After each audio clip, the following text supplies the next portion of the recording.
¿Qué tal, jóvenes? Muy buenas tardes. ¿Cómo están?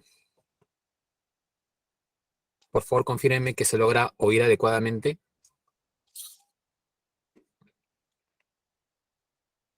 Sí, profesor, sí se le escucha. Gracias, Carlos. Buenas tardes. Bueno, buenas tardes, Amira. ¿Qué tal? El día de hoy estamos reemplazando a su profesor, ya quien ha tenido que solicitar reemplazo por una cuestión personal. Y ya la otra semana, en todo caso, él estará con ustedes, ¿ya? Así que hoy día vamos a reemplazarlo al profesor Víctor en estas 2 horas, creo, que tiene con ustedes. ¿Ok? Así es que esperemos su participación para hacer una buena clase en ese sentido. Mi nombre es Dick Palomino, yo también soy psicólogo y bueno, eh, hoy día estarán conmigo en esta sesión 18, ¿no? Del curso. Buenas tardes con todos los presentes, Amira, Carlos, Jimena, Alessandra, ¿qué tal? ¿Cómo están? Bien, empezamos.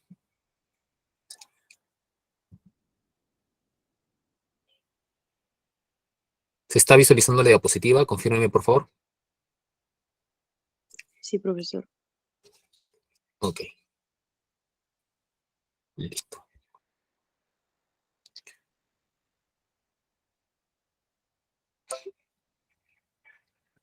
Antes de iniciar, ¿ustedes están mezclados en una sola aula o son de una sola área o de varias áreas?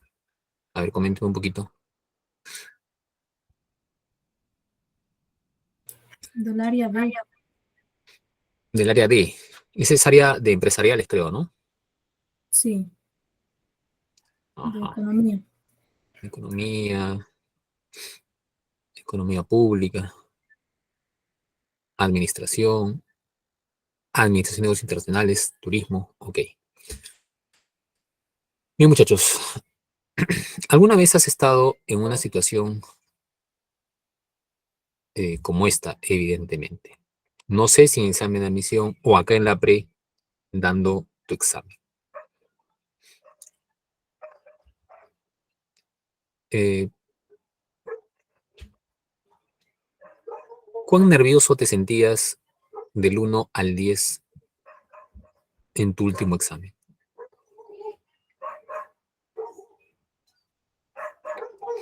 A ver, coméntame en el chat.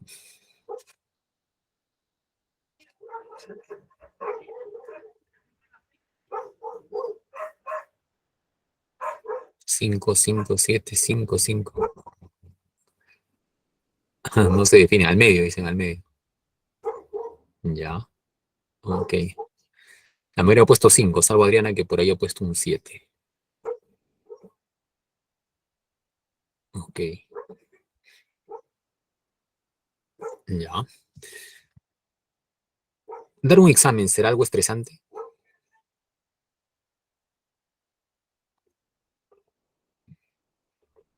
¿Qué consideran ustedes? ¿Un examen genera estrés?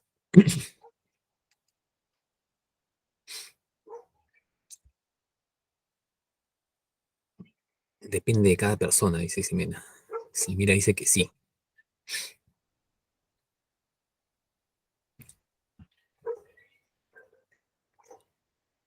¿Alguna vez te has sentido estresado o estresada?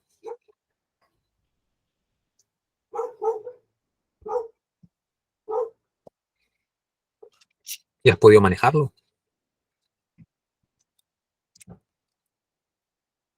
¿O cuando te estresas no tienes ni idea de cómo manejarlo?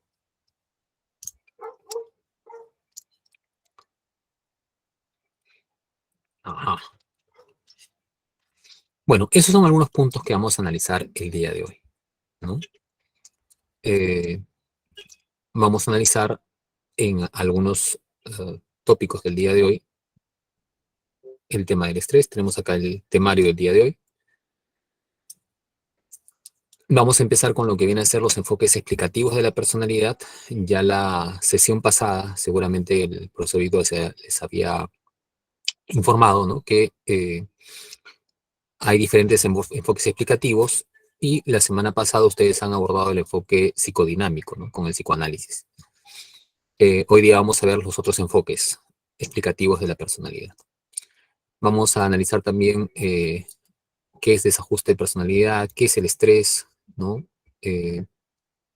Cómo esto puede también estar asociado a resiliencia.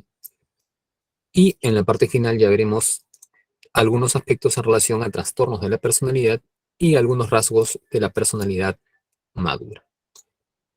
Entonces, ese es el temario del día de hoy, que es también el último tópico teórico del curso. Ya la semana siguiente lo que van a ver es un repaso en función a las preguntas, básicamente, ¿no?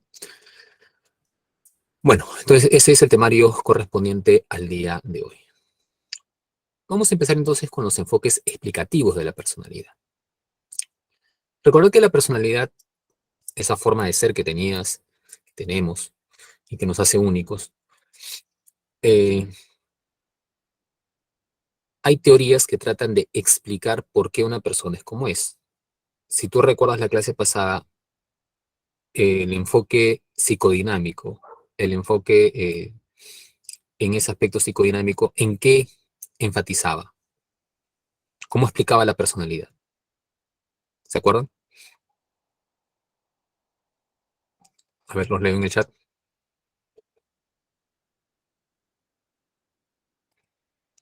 Para alguien de la tendencia psicoanalítica, psicodinámica, ¿no? O sea, ¿por qué alguien es como es? ¿Por qué una persona se comporta como lo hace? En líneas generales, ¿no? Obviamente. ¿Qué explicación le da? ¿A qué lo atribuye?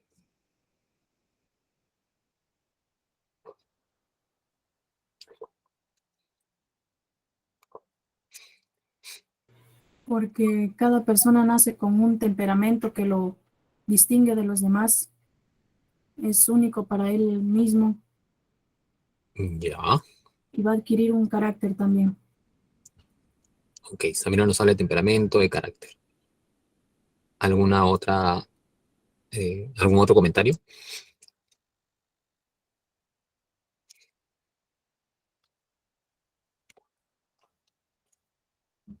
No recuerdan un poquito la... A ver, cuando se habla de psicoanálisis, ¿quién te viene a la mente?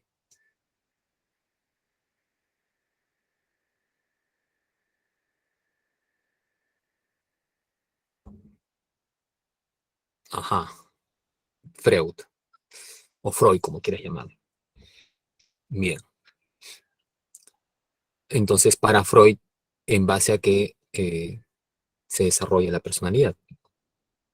Temperamento, carácter, que son términos que nos dio tu compañera, son partes de la personalidad, son componentes de la personalidad sin lugar a dudas, pero no fueron términos que Freud tocara, ¿ya? Entonces, cuando hablamos del enfoque psicodinámico, es un planteamiento teórico que de cierta manera enfatiza, ¿te acuerdas? Términos como inconsciente, en ese aspecto, como los instintos y también las experiencias infantiles, ¿no? Para Freud, ¿tú te dabas cuenta de lo que hacías? ¿Qué había que estudiar? ¿El nivel consciente o lo inconsciente? Ah, el inconsciente, ¿sí o no? El inconsciente, definitivamente. Y en el inconsciente está todo lo que tú has reprimido desde tus etapas más tempranas de vida. Fuiste un hijo deseado, no deseado. eh, ¿Cómo fue el nivel de afecto, las relaciones tempranas que tuviste? Afectuosas, poco afectuosas, vacías, en fin. Y eso evidentemente genera una repercusión mañana más tarde, ¿no? Una persona que de pronto esté falta de afecto desde tempranas edades,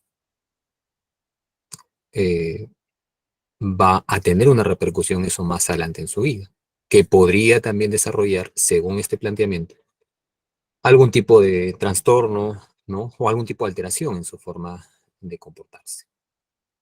Entonces, recuerda que para Freud, tu pasado determina tu presente, ¿ok? Ese es un punto importante, en el enfoque psicodinámico, ¿ya? Y por eso es que hay que explorar el inconsciente para él. Y también ahí en el inconsciente es el reservorio de los instintos, ¿no? Entonces el ser humano nace con un instinto de vida, eros, y también viene con un instinto de muerte, autodestructivo, tánatos. Y el ser humano está condenado constantemente a la lucha entre sus instintos, vida, muerte. Pero no se da cuenta de ello, es inconsciente. Bueno, para Freud, esa es un poco la forma de explicar en líneas generales cualquier aspecto de la personalidad, ¿no? Por eso los psicoanalistas constantemente se remontan hacia el pasado en ese sentido. Pero esta no es la única visión que hay de la personalidad. Hay otros enfoques, como por ejemplo el enfoque humanista, el enfoque conductual, el enfoque cognitivo-social de la personalidad. Entonces, a continuación vamos a ver esos enfoques. Vamos a comenzar con el enfoque conductual, ¿ya? Un poco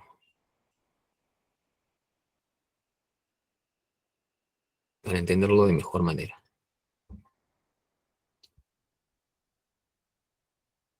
Ya. ¿Qué te diría el enfoque conductual de la personalidad? ¿Te acuerdas de este señor? ¿Quién es este señor que estoy señalando ahorita en la diapositiva? ¿Quién será?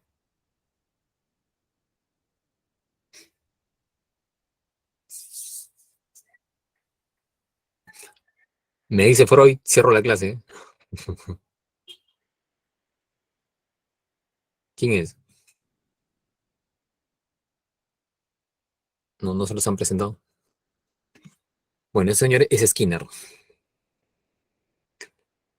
Eh, y más allá de que conozcas cómo era Skinner, en todo caso, lo importante es que conozcas lo importante de su planteamiento, ¿no? Algo que te tiene que venir a la mente cuando te hablan de Skinner es aprendizaje. Y una teoría especial que también la has visto. Condicionamiento, completa la frase. ¿Condicionamiento qué? Operante. Operante. Operante, operante. Eso lo has visto en el tema de aprendizaje y seguramente muy bien con tu profesor, Víctor, ¿no? Entonces, el condicionamiento operante, sigue recordando, ¿qué términos te vienen a la mente cuando sale condicionamiento operante?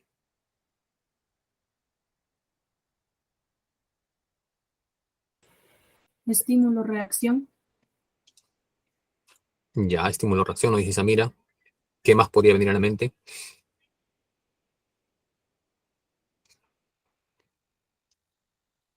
Se han olvidado, ya se han olvidado. Acá está, mira. Esto.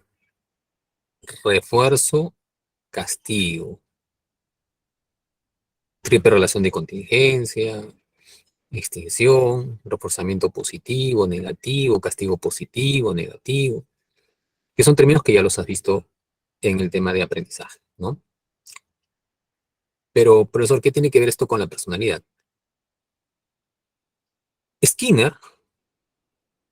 Para Skinner, la personalidad no es más que la suma de conductas. Recuerda que Skinner era un conductista puro. Entonces, a Skinner le interesará estudiar solamente las conductas. Pregunto, ¿pensar bajo el conductismo de esa época, pensar era una conducta o no?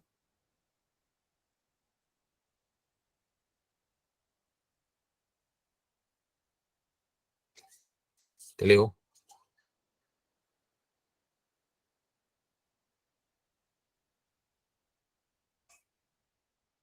Pensar, ¿será o no será conducta? Para el conductismo de esa época.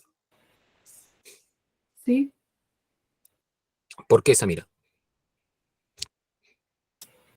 porque piensas cada vez que te encuentras con un problema y lo resuelves, lo tratas de resolver.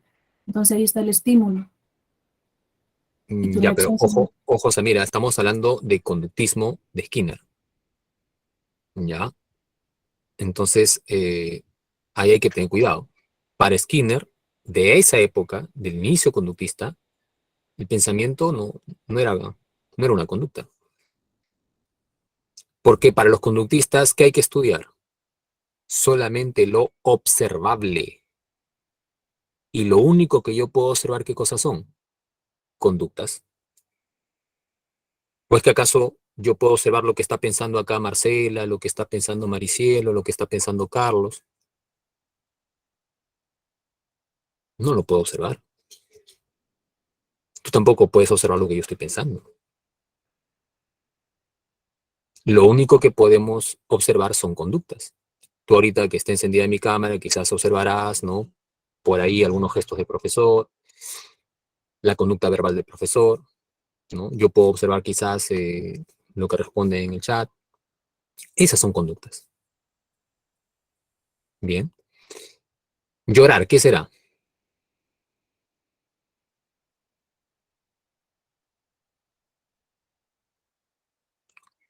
¿Conducta o proceso mental? Llorar.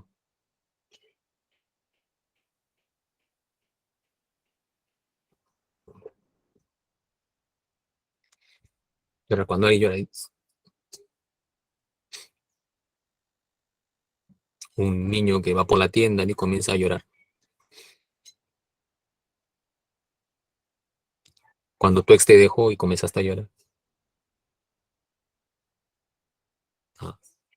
Pregunto, ¿era observable o no ese aspecto, esa acción? Es una Sí, conducta, pues. Eso sí es una conducta. Entonces, para Skinner, lo que quiero que entiendas es que para Skinner, la personalidad es la suma de conductas. Y como es la suma de conductas que tiene un comportamiento, la personalidad va a estar regida por las mismas leyes del aprendizaje. ¿Y cuáles son esas leyes del aprendizaje? En esencia, lo que has visto, pues, respecto a reforzamiento, castigo, ¿no? O sea, de esa manera vamos adquiriendo conductas que al sumarse forman parte de la personalidad. En otras palabras, tu personalidad es la integración de un conjunto de conductas que tú has aprendido en tu historia de reforzamientos. Para que tú tengas una conducta el día de hoy, dependerá de cómo te han reforzado o cómo te han castigado. Las conductas que forman parte de tu personalidad se han instaurado por reforzamiento, ¿no? Por ejemplo, eh, algunos seguramente son muy puntuales, siempre llegan temprano a cualquier compromiso que tienen. Algunos pueden tener esa conducta de puntualidad y hay otros que no. Entonces, aquellos que tienen ese comportamiento, esa conducta de puntualidad, para los conductistas, ¿cómo adquirieron esto?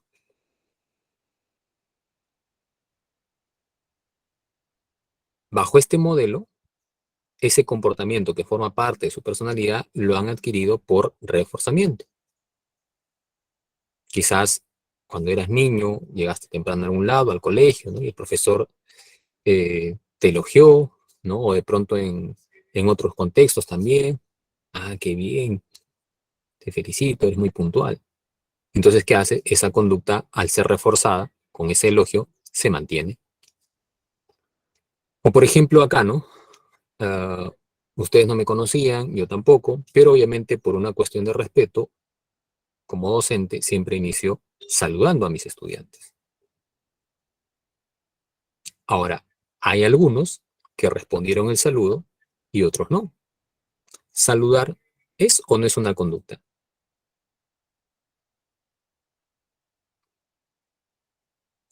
sí, Ah, ¿y esa conducta cómo la aprendiste?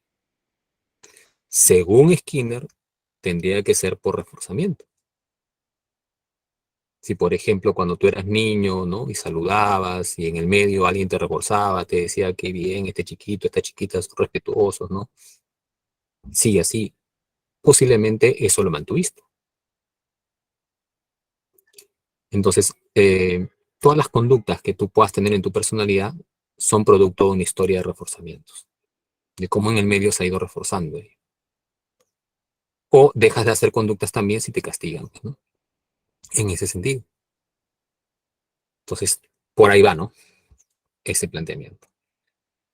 Skinner entonces pone énfasis en que la personalidad es resultado del aprendizaje sigue las mismas leyes del aprendizaje, está determinada por la historia de reforzamientos, y la importancia, pues, de cómo el medio externo, con sus reforzamientos o su castigo, va controlando la conducta, ¿no? En ese aspecto.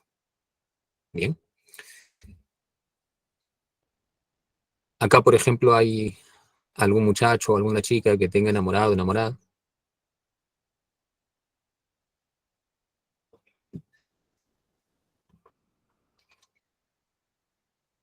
¿No hay? ¿Qué es el amor para un conductista?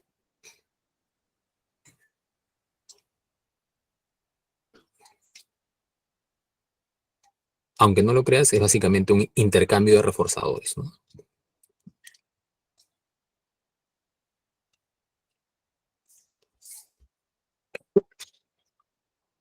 Es más, en una relación también se pueden reforzar conductas a veces adecuadas o a veces no. Por ejemplo, eh, ¿qué pasa con ese chico que queda con su enamorada, ¿no? Y a las 5 quedamos. El chico está a 4:50 y no. Llega a las 5, no viene. 5:30, nada. 6 de la tarde se aparece. Ah, pero el chico la espera. Y encima, ¿qué le dice, no? Te esperaría toda la vida. Pregunto, ¿qué estará haciendo ese chico con la conducta de impuntualidad de su enamorada? ¿Reforzando o castigando? Castigando. ¿Castigando? No, está reforzando. Y entonces, Con ¿qué va a la, pasar? ¿Qué va a pasar con esa conducta de llegar tarde? Con ese elogio, está reforzando la conducta inadecuada. Lo que va a pasar es que esa conducta se va a mantener. Y claro, al inicio de relación todavía no funciona, pero ya después ya cansa, ¿no? Comienzan las peleas, conflictos, etc. Ah, te das cuenta cómo a veces refuerzas cosas inadecuadas. Bueno, para los conductistas, esto tiene que ver pues con cómo el medio va controlando, con reforzadores, eh, las conductas de los sujetos. Hasta ahí, ¿queda claro? ¿Alguna pregunta, alguna duda? Ahí ya se han sentido identificados, creo, ahí sí están respondiendo. Gabriel dice, sí, lo va a seguir haciendo. Así me hicieron a mí. Ok, bueno, ya sabes, Gabriel, dónde estuvo tu error. Entonces, vamos ahora a otro planteamiento para explicar la personalidad.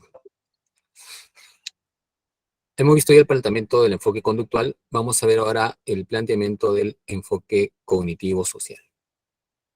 ¿Qué observas en esa imagen?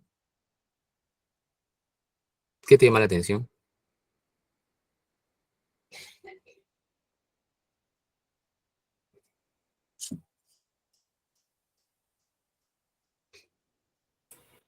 un padre haciendo deporte con su hijo.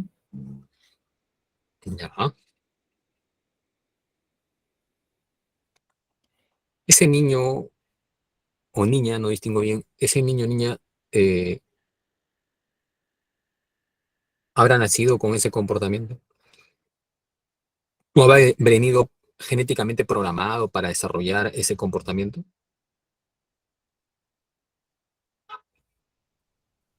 No, ¿verdad? Entonces definitivamente tuvo que aprenderlo. El enfoque cognitivo social, eh, en este caso, en esa imagen, ¿qué se está reflejando? ¿Qué está haciendo ese niño o esa niña para realizar esa rutina de hacer ejercicios? Muy bien, Marcela, está imitando, está observando la conducta del modelo y repitiéndola. Para los defensores del enfoque cognitivo social, nosotros, nuestra personalidad va a integrar una serie de comportamientos, pero que vamos a aprender por observación de modelos. Las características que vamos desarrollando en nuestra personalidad tendrán mucho que ver con cómo vamos observando modelos, ¿bien? En ese aspecto.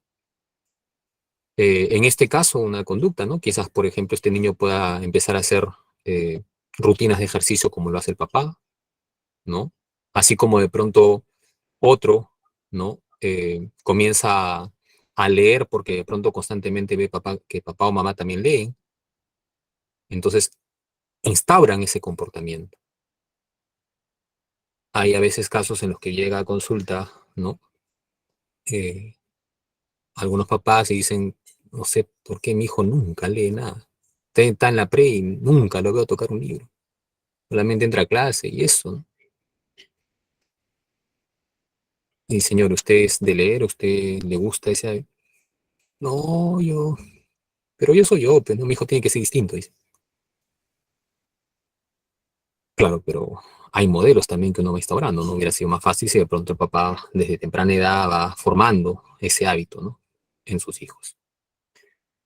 Eh, Pregunto, el machismo, los comportamientos machistas, ¿cómo se aprenderán?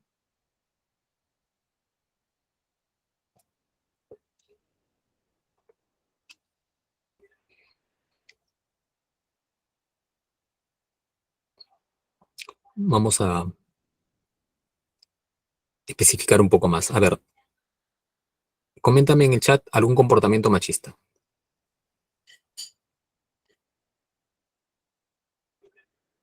Específicame, ¿no? Te leo.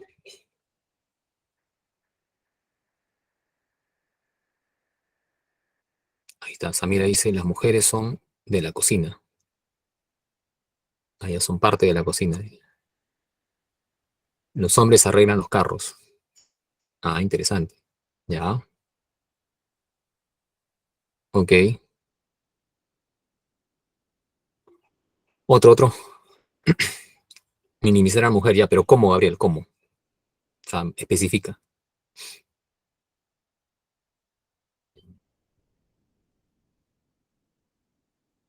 ¿Cuál sería un comportamiento que minimice a la mujer? Alessandra dice, las mujeres no pueden salir solas a altas horas de la noche. Ya. Alessandra quiere salir en la madrugada y si no la dejan, no la dejen a su fiesta. Pero su hermano sí.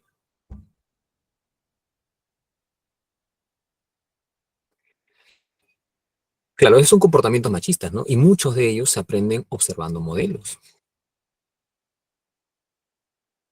Por ejemplo, ¿no?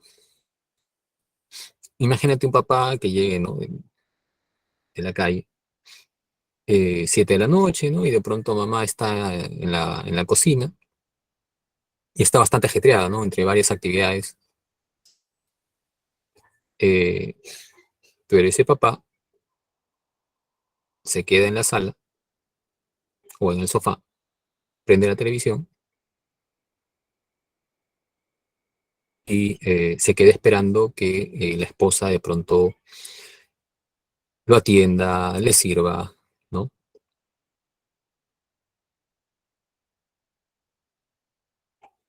Cuando también pudo quizás entrar a la cocina y decir, oye, te ayudo en algo, necesitas ayuda. Ya si ella te dice, no, pues no, pero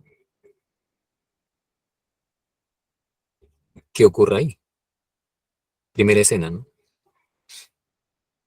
Segunda escena, como es una pareja que tiene hijos, de pronto el hijo, hombrecito, constantemente observa a ello, ¿no?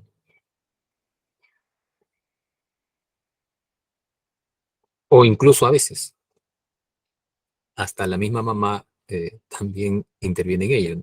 El chiquito quiere ayudar. No, no, los hombres no son para la cocina. Entonces, si este niño constantemente ha observado estos modelos en casa, pregunto, ¿será probable o no que lo repita mañana más tarde en su comportamiento? ¿Qué crees tú? Y a veces sin darse cuenta, ¿no? Porque lo ha normalizado. Entonces pasa eso, ¿no? Muchas veces, en ese sentido. Entonces, llevándolo esto a la teoría, ¿no? El enfoque cognitivo social que nos dice que los comportamientos, las características en nuestra personalidad las vamos a adquirir observando modelos. Muchas de las características que forman parte de nuestra personalidad están en función a los modelos que hemos observado, ¿no? Entonces le ponen mucho énfasis a este proceso de imitación, ¿no? Bien, hasta ahí, ¿alguna duda, alguna pregunta?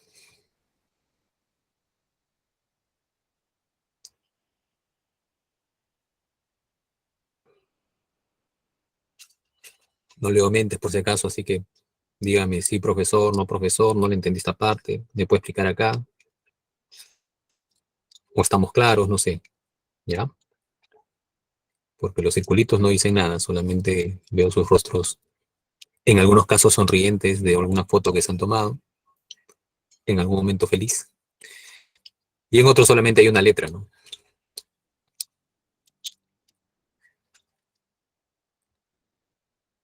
Bien, continuamos entonces. A ver, el otro enfoque es el enfoque humanista, ¿ya? El enfoque humanista de la personalidad, eh, ¿cómo entiende la personalidad? ¿Cómo concibe la personalidad? Este otro enfoque humanista va a enfatizar mucho en lo que viene a ser esta visión más optimista del ser humano. Recuerden ustedes que el humanismo surge como una, bueno, ellos autoproclaman como la tercera fuerza, porque criticaban tanto al conductismo, al mecanicismo del conductismo, como también a esa tendencia del psicoanálisis de decir que el pasado determina lo que eres, ¿no?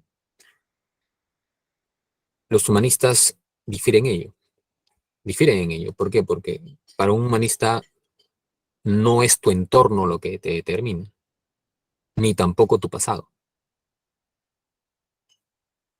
O sea, no es el ambiente el que con sus refuerzos determina la conducta, ni tampoco las experiencias difíciles que puedas tener en el pasado determinar quién vas a ser.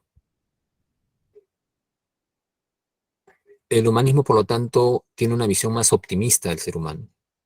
¿Por qué? Porque le da responsabilidad a que el ser humano, a pesar de la dificultad que pueda haber tenido en su entorno o la dificultad que pueda haber tenido en su pasado, aún tiene la posibilidad de elegir qué quiere hacer con el resto de su vida. No sé si estoy siendo claro hasta ahí. Si alguno de ustedes, ¿no?, ha tenido un entorno muy difícil, ¿no? Por ejemplo, papás que se pelean todos los días, y me siento mal. Claro, nadie va a decir que eso no influye. De influir, influye, pero no va a determinar para los humanistas, ojo, para los humanistas, no va a determinar que tú te quedes ahí ya, como quien dice, deprimido toda tu vida y que no puedes progresar porque tuviste de pronto una familia disfuncional, en fin. Los humanistas no lo ven así.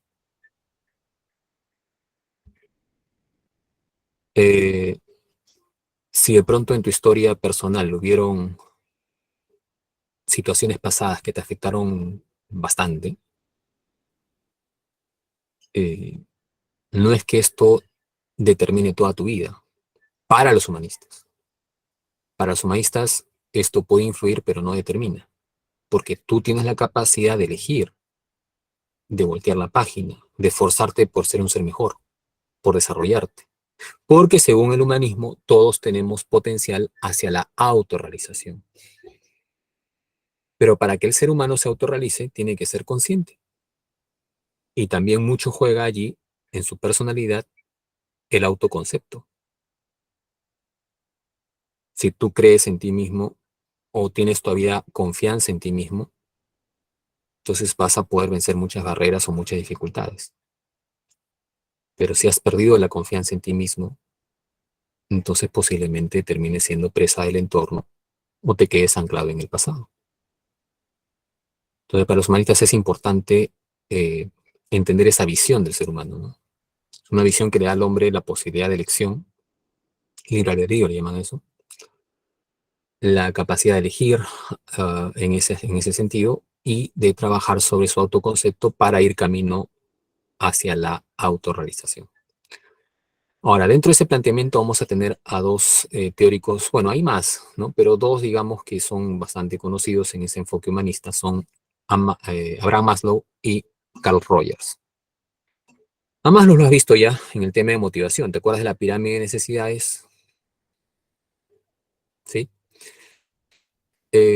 Para Maslow, ¿sí? Para Abraham Maslow, las necesidades en los seres humanos se pueden dividir en fisiológicas, de seguridad, de pertenencia, de reconocimiento y de autorrealización. ¿Qué es la necesidad fisiológica? Bueno, acá está como biológica, ¿no? Para Maslow todos tenemos esto, ¿no? O sea,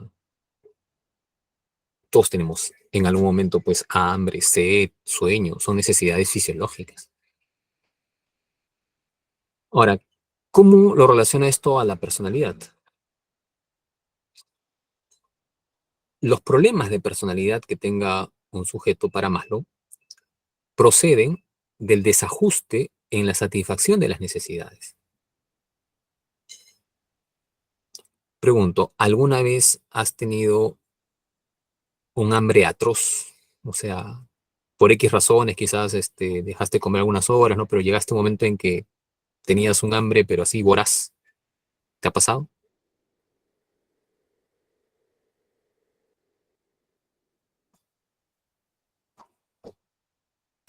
Sí, a mí una vez. Ajá, veo que sí, me dice Samira, también Alessandra dice que sí, Marcela que sí. Ok. Ahora, cuando alguien está así con ese hambre voraz y todavía no come, ¿cómo se siente? No me digas con hambre, pues no, o sea, me refiero anímicamente o emotivamente, ¿qué siente? ¿Está feliz, contento con su hambre?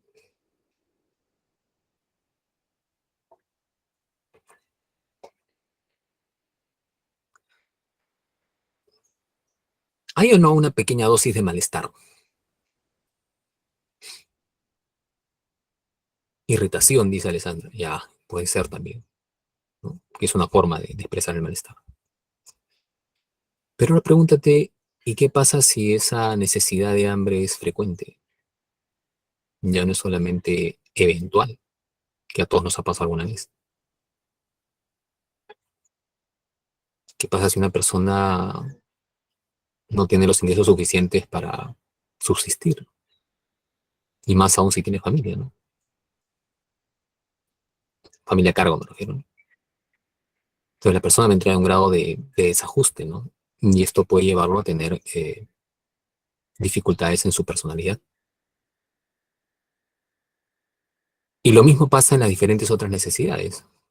Necesidad de seguridad, de sentirte protegido, a salvo. ¿Por qué ha habido tantas crisis emocionales en la pandemia?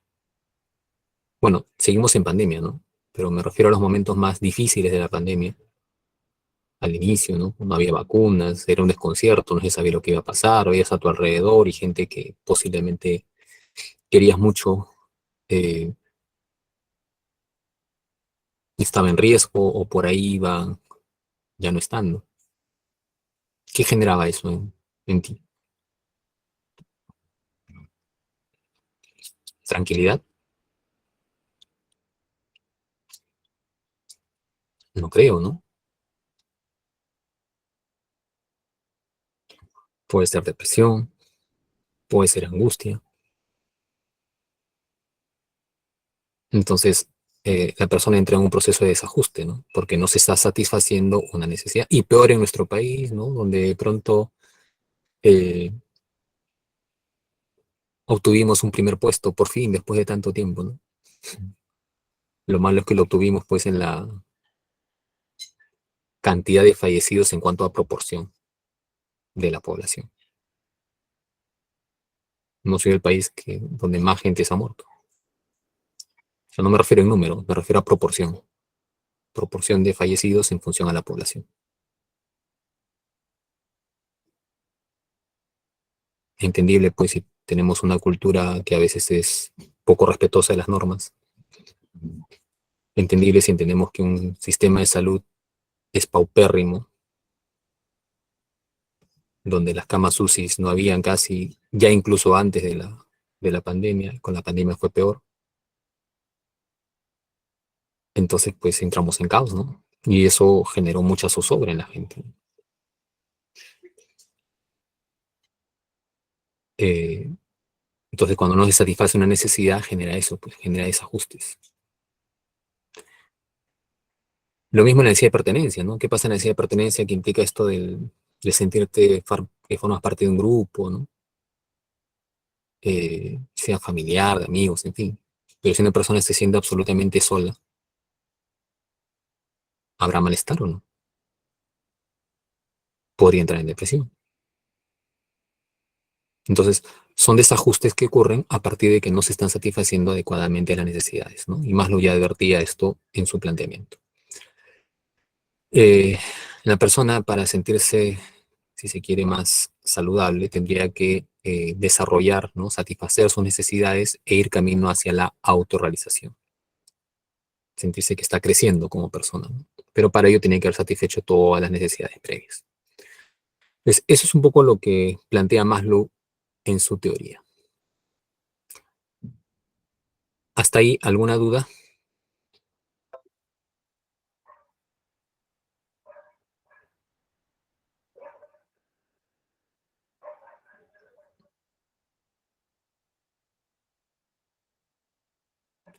¿Dudas, preguntas con respecto a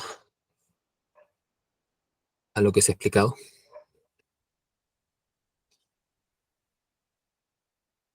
¿Vamos bien?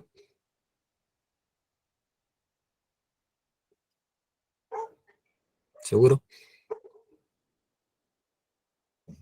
Ya, sigamos.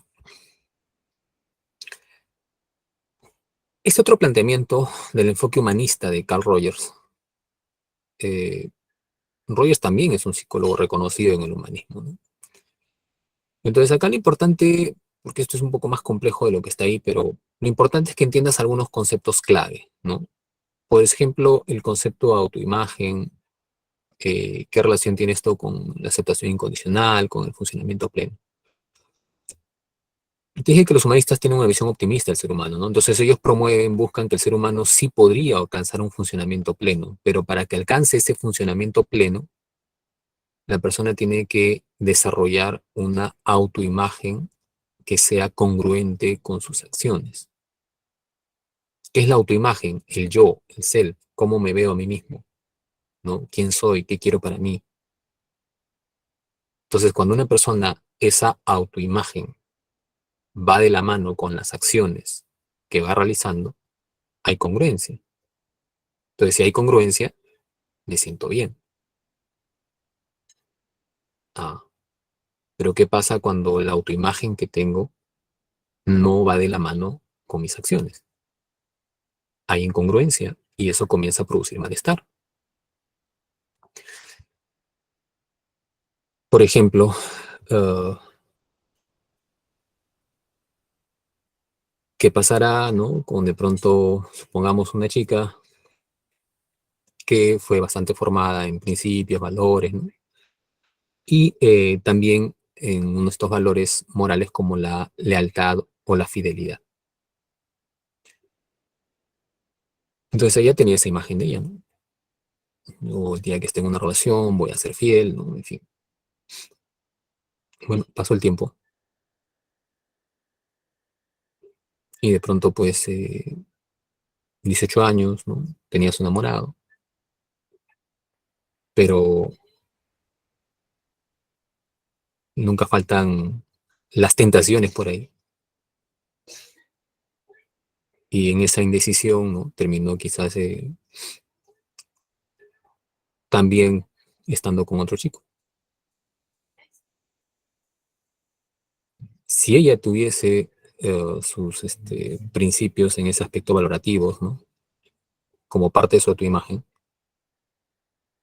posiblemente entre un sentimiento de culpa muy fuerte, porque hizo algo en contra de sí misma. Ahora, si no tuviera tan claros esos principios en sí, bueno, pues, ¿no? Le da igual. Ahí tienes una explicación de por qué algunos, pues, son infieles, sean hombres o mujeres. Normal, ¿no? Pero hay otros que no, que sí dicen, no, la fregué, no, porque... ¿sí? Entonces, ese bienestar o malestar dependerá de cuán congruentes están dándose las acciones en relación a tu autoimagen. ¿Se va entendiendo? Y otro punto importante para el funcionamiento pleno es la aceptación incondicional, ¿no? A veces, sin querer, eh,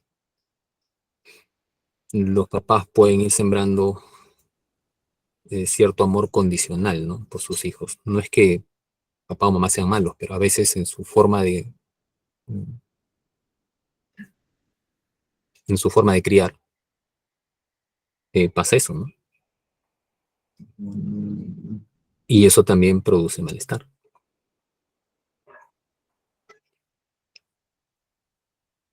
Eh, Llegan chicos a psicopedagogía, ¿no? Al servicio de acá de la PRE, donde también yo atiendo, y muchas veces llegan como si hubieran matado a alguien, ¿no? Con un sentimiento de culpa, ¿no? O sea, ¿cuál fue su pecado? No estar en el cuadro.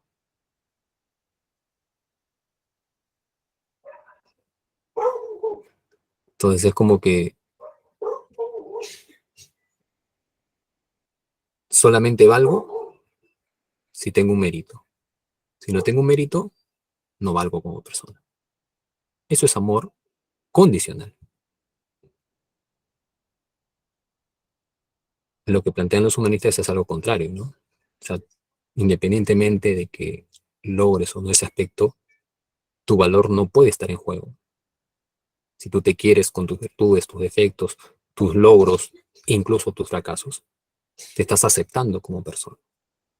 Claro, por eso, entonces, ¿qué me está diciendo? Que yo siempre fracase, ¿no? Nadie está diciendo eso. No te gustó fracasar, bueno, es parte de la vida. Tendrás que corregir, ¿no? Aspectos en tu vida, en tus estudios, en tu forma de estudiar, pero no por eso te puedes lapidar como ser humano. Porque si no, vas a entrar pues, en un plano de sufrimiento. Entonces, es básicamente los conceptos que se plantea acá bajo este modelo humanista de Carl Rogers. Bien, hasta ahí, ¿alguna duda, alguna pregunta? Ya para cerrar con esta parte de los enfoques teóricos.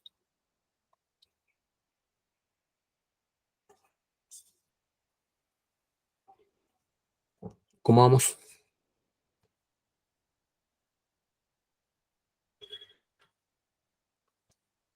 ¿Están ahí?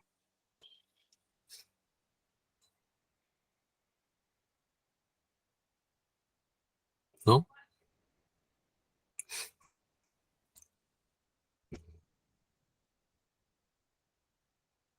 Como no los oía, no los leo, no, recién los estoy leyendo ya.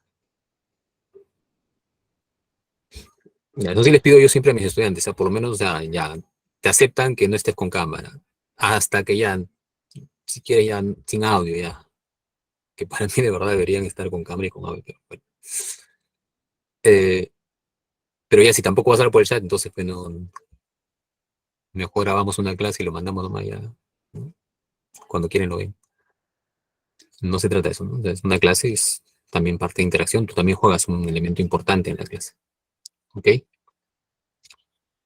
Aunque sea con esas participaciones ya animas, ¿no? Como diciendo, ah, sí, voy bien, o hay que ajustar acá, ¿no? Ya retroalimentas al profesor.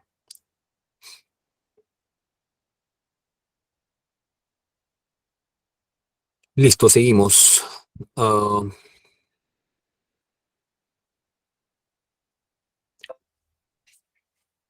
bueno, ya hemos visto entonces los enfoques explicativos que restaban. Estamos acá. Vamos ahora a lo que viene a ser el otro aspecto del estrés.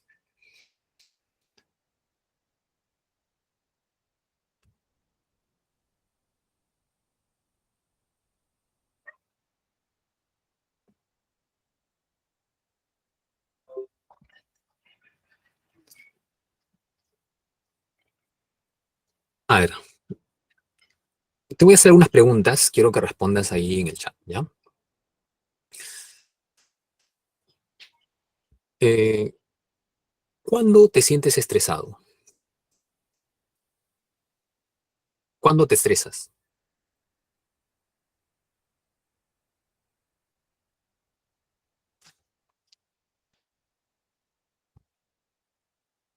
Después del examen, dice Alessandro. ¿Que por los resultados, Alessandro?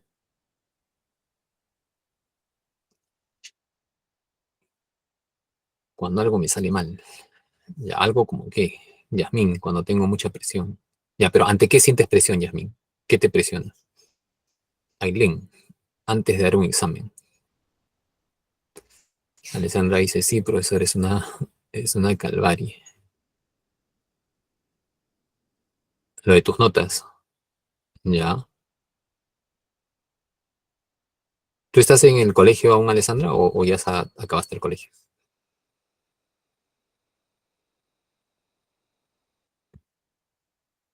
Ah, ok. Ya. Bien, y los demás, entiendo que entonces los demás no se estresan. Veamos si es así.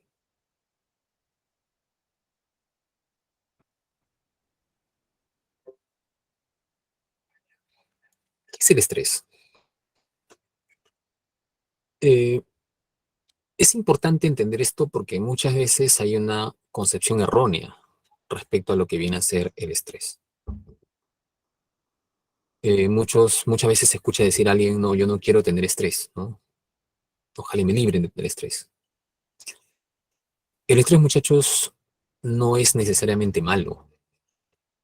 Es más, el estrés es un mecanismo adaptativo que ha tenido el ser humano desde sus orígenes. O sea, en toda la historia de la humanidad no puede haber ser humano que en algún momento de su vida no haya tenido estrés. El estrés forma parte del ser humano, o sea, de la vida del ser humano. Estamos expuestos a estrés. ¿Por qué? Porque el estrés implica un mecanismo adaptativo, como te decía, que va a involucrar un conjunto de respuestas físicas, mentales, ante algo que nos amenaza. Pues cada vez que alguien se siente amenazado por algo, va a responder físicamente, mentalmente, y esas respuestas van a formar parte del estrés. En tu caso ahorita, por ejemplo, tu estresor en muchos de ustedes, me han puesto ahí en el chat, es posiblemente el examen. Eh, pero mira, si tú hubieses estado hubieras vivido, ¿no? No en esta época, sino hace 1000 años atrás, también te ibas a estresar por un examen, ¿sí?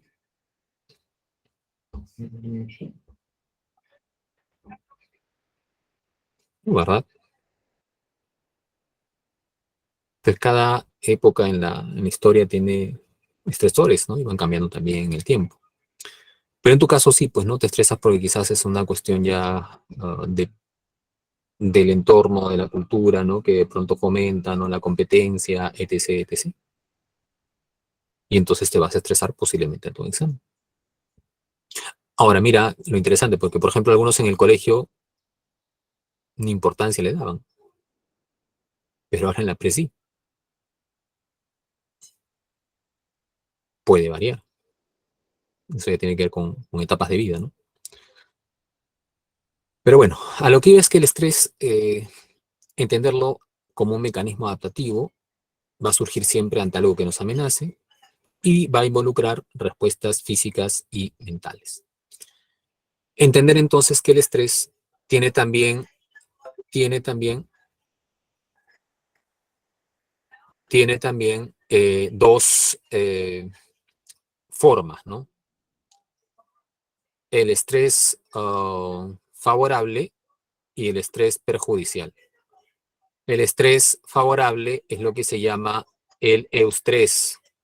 El estrés perjudicial es lo que se llama distrés. ¿A qué hace referencia esto? El estrés favorable, eh, profesor, ¿hay estrés favorable? Sí, puede haber. Es un mecanismo adaptativo que hace que el sujeto saque más recursos de sí. Determinada dosis de presión, no de depresión, no estoy hablando de depresión, sino de presión, ¿sí? Presionar. Determinada dosis de presión eh, puede hacer que el sujeto pueda, ¿no?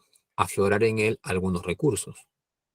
Por ejemplo, en tu caso, el examen puede hacer que alguno de ustedes eh, haya tenido que reorganizar su forma de estudiar, que sea mucho más metódico, si es que quiere ingresar, que dedique más horas, ¿no? Que se esfuerce un poco más.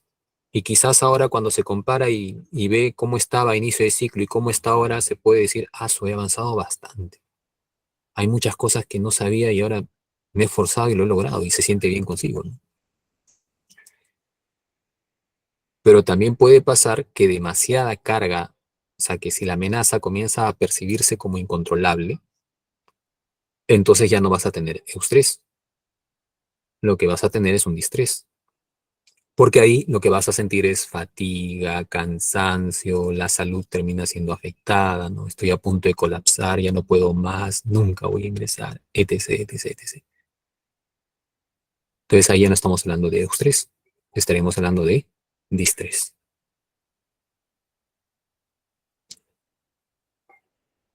¿Se entiende la diferencia? En tu caso, ¿qué estás teniendo?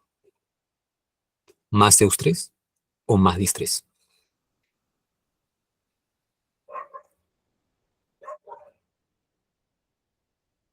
¿Qué será?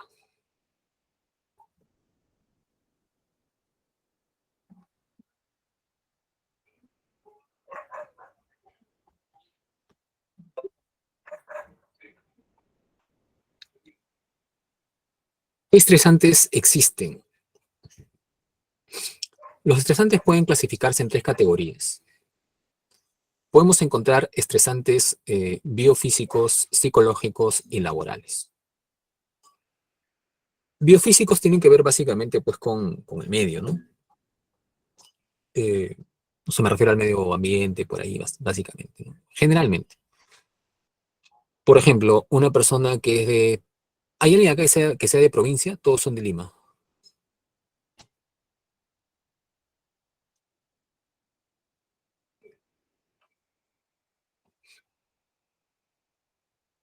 ¿Hay alguien acá que sea de provincia? ¿No?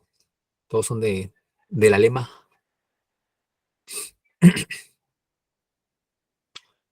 Ya, bueno, vamos a imaginar que una persona de pronto se ha desarrollado en una ciudad, ¿no? O un departamento como Piura, donde generalmente bastante calor, ¿no? Clima cálido, en fin.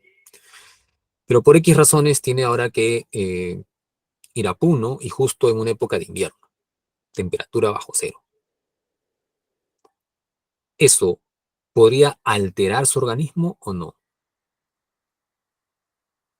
Esa altitud, esa temperatura elevada, ¿podría o no alterar el funcionamiento orgánico?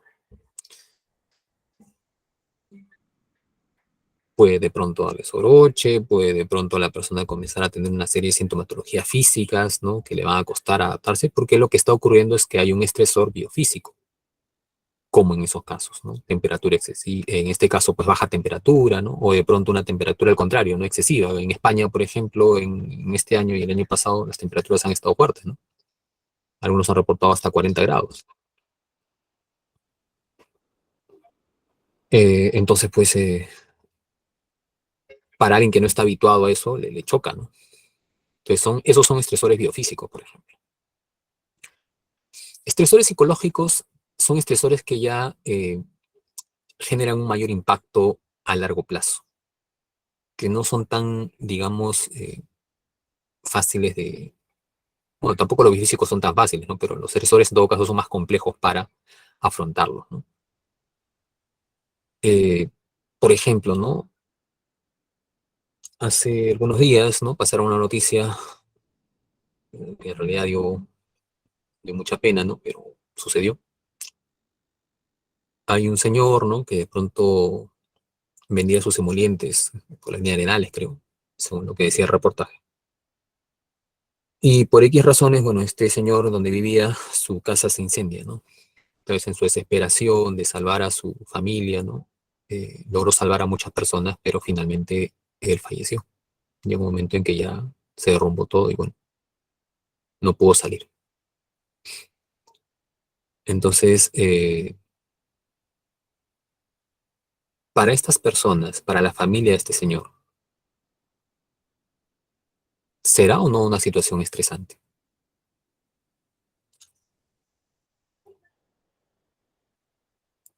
¿Será fácil de superar? ¿Al día, a la semana van a estar normal? No, ¿verdad?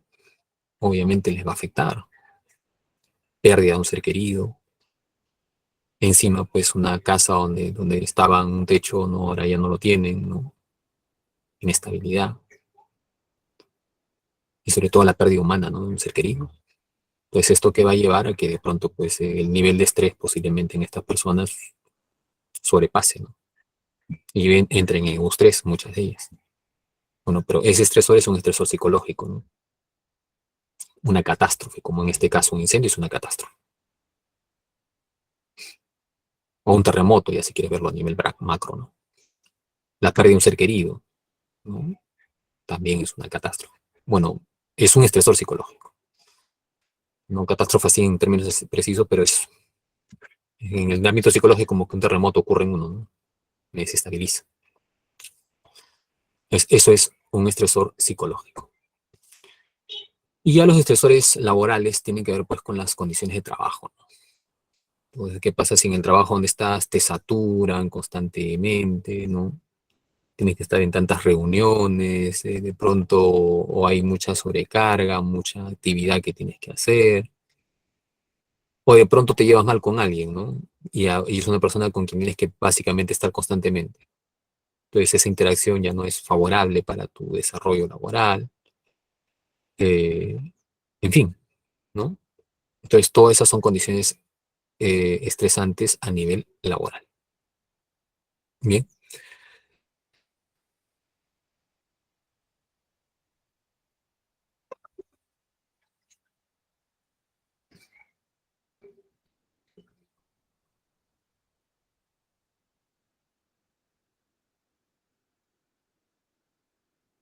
ya, ahora sí,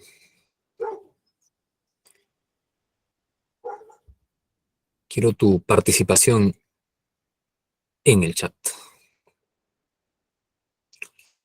Creo que se dejó de presentar, vamos a ver un ratito. Ya, ahora sí.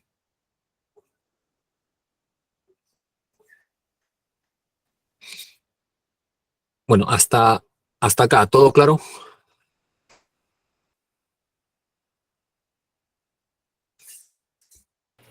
Profesor, ¿por qué todos esos tipos de estrés se relacionan? Ahí veo flechitas. ¿Cómo así se relacionan? Ah, bueno, no es que hay una, quizás ahí no ilustran la flecha si lo tomas así. No necesariamente hay una relación. O sea, pueden ser, digamos, independientes uno de otros. No necesariamente significa que haya una relación. En algunos casos podría haber, pero no es fundamental, ¿no? Por ejemplo, ¿cuándo podría haber Mm, una relación si donde trabaja alguien, supongamos, ¿no? Vamos a ver, ya, supongamos que de pronto alguien trabaje de ingeniero de minas, ¿no? Y lo manden de pronto a una zona de altitud. Entonces, y la persona no quiere ir, pero bueno, lo mandan igual porque si no lo sacan del trabajo.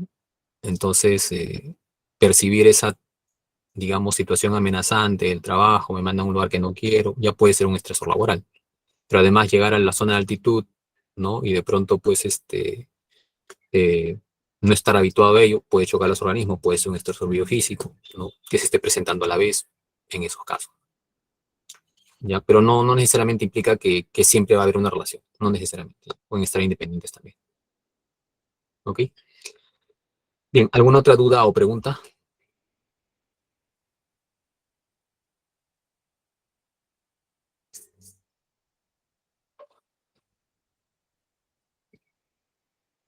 ¿No hay? Seguimos. Ya, entonces ahora les toca a ustedes, ¿ya? Eh, ¿Cómo te das cuenta de que estás estresado o estresada? A ver, coméntame en el chat.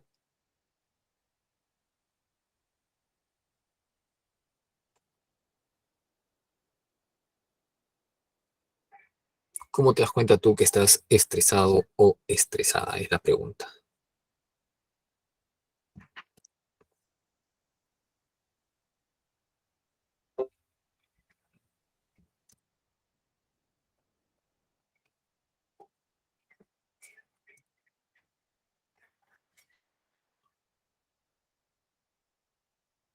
Ajá. Ya veo algunas respuestas. Vamos, quiero más respuestas. Aileen dice cansancio, dolor de cabeza. Yasmín, dolor de cabeza. Samira, todo te irrita, te duele la cabeza. Yasmín, renegando. Ximena, te duele la cabeza, tienes mal humor. Ajá. Piero dice mal humor. Ya. Tengo acá, vamos a hablar de renegones, tengo acá. Ya, ok.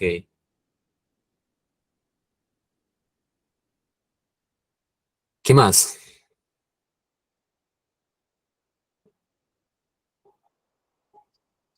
Como una carga mental. Ya. ¿Qué nos dice Marcela, Diego, Carlos?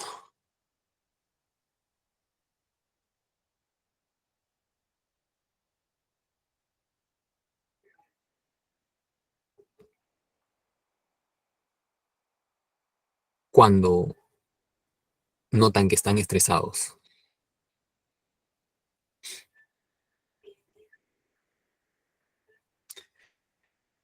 Merly dice sensación de despiste. A ver, ¿a qué te refieres con eso, Merly? Ah, ¿estás desconcentrada, algo así? ¿Como que despistada, a eso te refieres?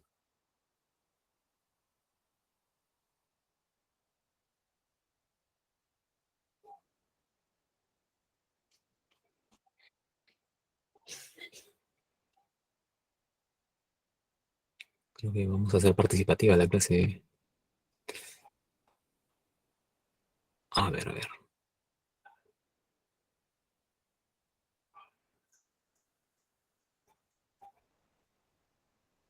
Voy a llamar a dos personas, ¿ya? Ojalá puedan activar su audio.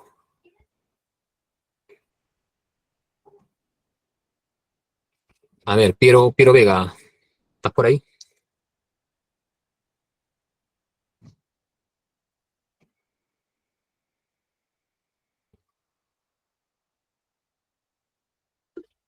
Ya, ¿puedes activar tu audio?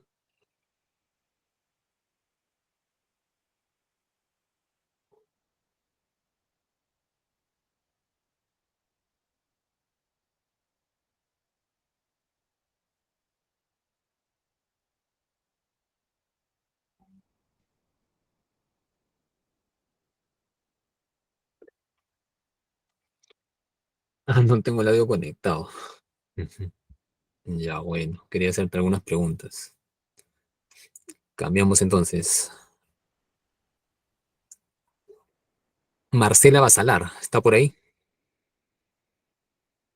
Buenas tardes, profesor. ¿Qué tal? Buenas tardes, Marcela. Marcela, una pregunta. Dime, ¿qué edad tienes? 17 años. Ya. ¿Cómo notas tú que estás estresada? Bueno, creo que cuando no puedo concentrarme en hacer mis actividades y tengo dolores constantes de cuello o de cabeza. Ujú. No te puedes concentrar, ahí hay un dato, ojo. Y lo otro, tienes dolores constantes de cuello, de cabeza. Ya. Y una pregunta más, ¿y qué haces cuando estás estresada? O cuando notas que estás estresada. Eh, Creo que trato de meditar o hacer cosas que me gustan, como por ejemplo escuchar música o salir con mis papás. Ya. ¿Te funciona? Sí, porque creo que regreso con más motivación. Ok. Y última pregunta, ¿qué postulas? Administración de negocios internacionales. Ok. Gracias, Marcela, por tu intervención. A ver, una persona más. ¿Quién está al costado de Piero Vega? A ver, Romina Bustillos.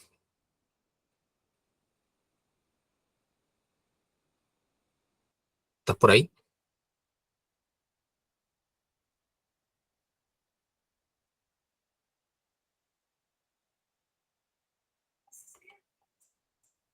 ¿No hay?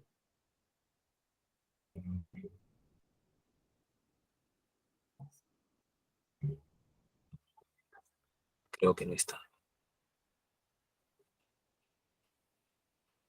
Vamos a seguir llamando a alguien más.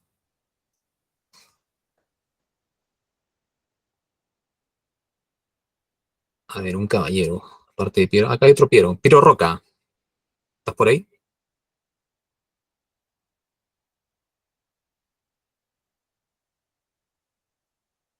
Son tímidos los chicos de esta aula. Es el tutor. Piero Roca es el tutor. Piero Roca es el tutor. Ya. Bueno, no lo conozco, güey, Piero Roca. Ya, bueno. A ver, que participe. No quiere, no quiere. A ver, si me confirma por el chat, lo hago participar, pero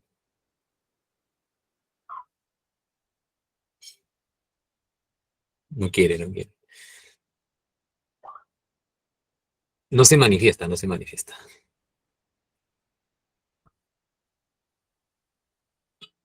Joseph Asensios, ¿está por ahí?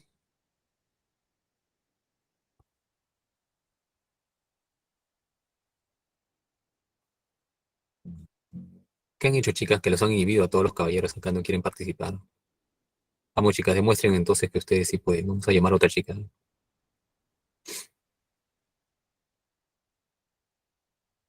A ver, Shirley Rodríguez.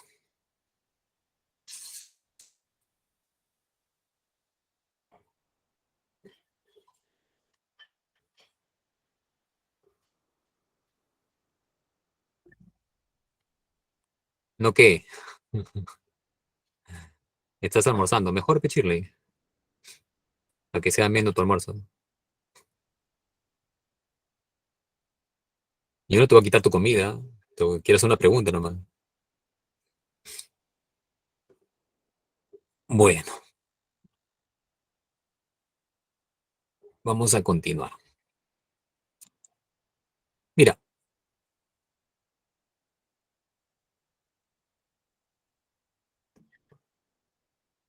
los estresores pueden ubicarse en alguna dimensión. O mejor dicho, las reacciones que tú tienes al estrés pueden ubicarse en alguna dimensión. Lo que tú sientes cuando estás estresado se puede ubicar en alguna de estas cuatro dimensiones.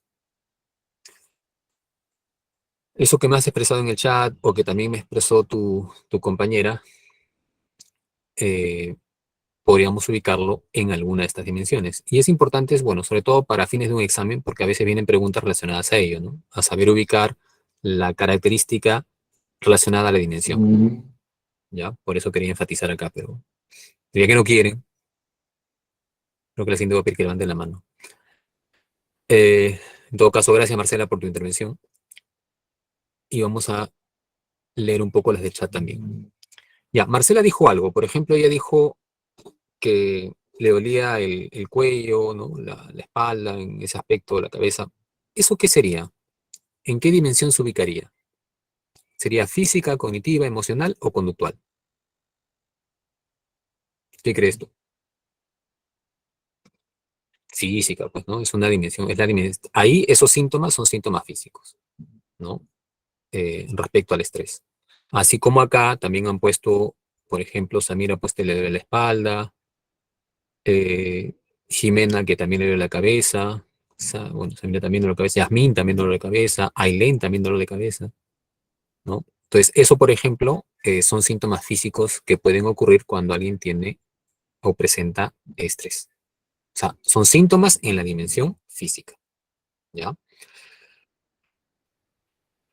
Contracturas musculares, ahora hay más cosas, ¿no? Puede una persona también tener procesos gástricos, gastritis, ¿no? Cuando estás muy estresado, ¿no? Algunos se les afloja el estómago, otros comienzan a llenarse de gases, ¿no? Otros tienen reacciones dérmicas en la piel, bueno, son aspectos físicos, ¿no? En los cuales el estrés está afectando. Marcela, creo que también dijiste que te sentías desconcentrada, si mal no recuerdo. Y por acá también alguien puso estoy despistada, ¿no? Ese estar despistado es una forma de desconcentración.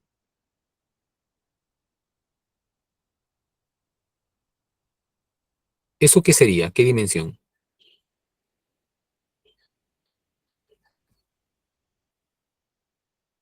Estoy despistado, estoy desconcentrado, desconcentrada, ¿no?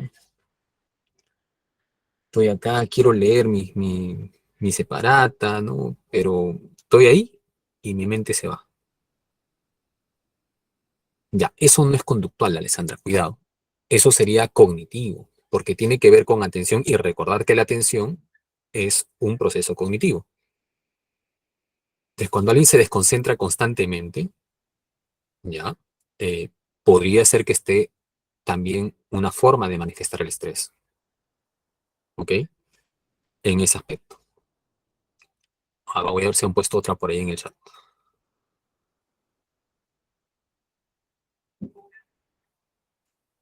Um, en esa área creo que no. Ya, pero ¿cuál podría ser otro aspecto cognitivo? ¿Les ha pasado alguna vez mal humor? No, Fiorelita. Fiorella no es mal humor. O sea, mal humor puede ser un síntoma, pero no es cognitivo. Está mejor. ¿Por qué? Mira, ¿alguna vez les ha pasado que han estudiado un tema, saben ustedes que dominan el tema, pero a la hora del examen se olvidan? ¿Nunca te ha pasado seguro? ¿A ustedes no les pasa eso? A otros sí, a ustedes no. Ya, ¿qué se está afectando ahí? Si me olvido, ¿qué proceso está interfiriendo?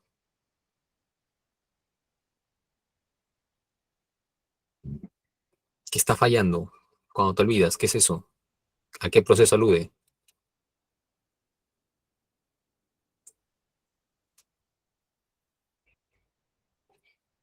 Ok, decaimiento, podría ser decaimiento de huella, pero ¿qué tiene que ver con memoria, sí o no? Y la memoria es un proceso cognitivo. Entonces, cuando hablamos de dimensión cognitiva es cuando se está afectando cualquier proceso cognitivo a partir de la situación estresante que estamos teniendo. Si la situación es el estresante, es el examen, me siento tan tenso que en el momento en que doy el examen me olvido, me bloqueo. Y le pasa a muchos, ¿no? A muchos chicos a veces es lamentable, ¿no? Pero hay chicos que a veces estudian muchísimo, eh, pero a la hora del examen definitivo se bloquean. Y ese es un problema también que tiene que ver con la ansiedad. Y sugerencia ahí, eso no se va a ir tan fácil. Si ha sido eventual, bueno, pero si le está pasando constantemente, busquen ayuda profesional. Bueno, ahorita acá en el ciclo ya prácticamente estamos acabando, ¿no? Pero si por hoy motivos alguien no logra ingresar y de pronto va a seguir continuando y le pasa eso, sugeriría que aprovechen el psicopedagógico, ¿no? Para poder de pronto trabajar esos temas. Eh, Ahora, por acá también creo que pusieron, y bastantes, ¿no? Pusieron mal humor, mal humor, mal. Todos están malhumorados en esta aula. Ya.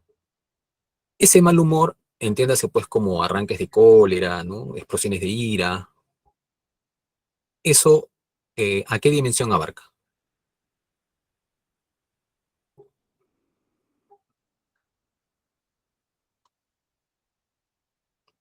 Sé que apenas te dicen algo y estás molesto. Y tu papá, tranquila, tranquilo, ¿qué pasa? Ya, eso aspecto en relación a ira, ¿no? En relación de pronto a estar muy triste también, o de pronto a estar con mucha ansiedad. Eso implica dimensión conductual, porque son emociones. Las emociones ahí se están alterando. Perdón, dimensión emocional, ¿no? Es dimensión emocional, porque ahí las emociones se están alterando. ¿Cuándo es conductual? Conductual va a ser cuando lo observes en una conducta precisa, ¿no? Cuando en la pregunta te venga específicamente conductas, o sea, algo observable que se puede evidenciar. Por ejemplo, ¿no? Hay chicos que a veces, ¿no? Cuando, cuando de pronto están muy estresados, comienzan a consumir cigarrillos. Consumo cigarrillo, bueno, es una conducta, ¿no? Consumir cigarrillos. Otros comienzan a comer más de la cuenta. Acaban de almorzar, ¿no? Como tu compañera que estaba almorzando, me dijo. Pero no pasa ni 10 minutos y busca comer otra cosa, ¿no? Se supone que ya está llena, ¿no? No tendría por qué seguir comiendo. Sí, ¿no? Entonces, eso, por ejemplo, implica un síntoma conductual en ese aspecto, ¿no? Son conductas. Hacer tranquilizantes, ¿no? Hay algunos que utilizan pastillas para dormir. Yo estoy teniendo estudiantes que he tratado y que, ¿no? Finalmente terminaban con, o sea, venían, ¿no? Con esta situación. Y evidentemente, pues es aspectos conductuales que están buscando, pero no es la alternativa de solución, ¿no? En ese sentido. Bueno, todo eso tiene que ver con reacciones al estrés que pueden presentarse.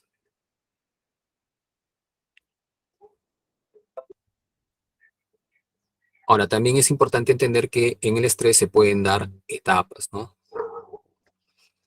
Esto fue planteado por Selye. Habla básicamente de 3 etapas en el estrés. Cuando nosotros nos estresamos, normalmente hay una primera etapa de alarma, alerta. Es cuando de pronto se va a activar tu simpático, ¿no? Ante una situación de emergencia. No es lo mismo que falte un año para dar un examen a que falte una semana, ¿no? Donde uno va a estar más estresado cuando está más cerca el evento, se activa, pues, ¿no? Alerta. Como ahora, por ejemplo, ¿no? A los que van a postular por admisión, les pusieron de pronto la fecha del examen, ¿no? Entonces, la fecha del examen ya el chico comenzó a activarse, ¿no? Un poco más de la cuenta. Entonces ahí es alarma. Y ante eso, ¿qué suele pasar? Que el sujeto tiende a resistir, segunda fase, lucha, ¿no? Entonces se pone a estudiar más, ¿no? Ahora sí se pone las pilas, ¿no? Ha vagado todo tres ciclos, el que estaba de pronto no era así medio relajadito, y ahora sí se pone las pilas, pero comienza a luchar, ¿no? Pero puede llegar que en un momento se sienta agotado, que diga, ya no puedo más, ¿no? Y es ahí donde va a sentir que se agotan los recursos y comienza a alterarse, ¿no? Entonces el estrés puede tener esas etapas, ¿no? Reacción de alarma, resistencia y agotamiento.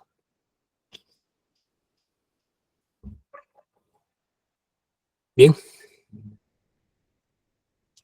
¿Hasta ahí alguna duda, alguna pregunta?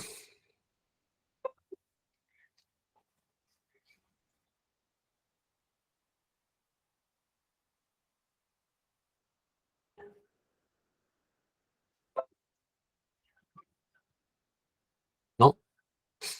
¿Seguimos?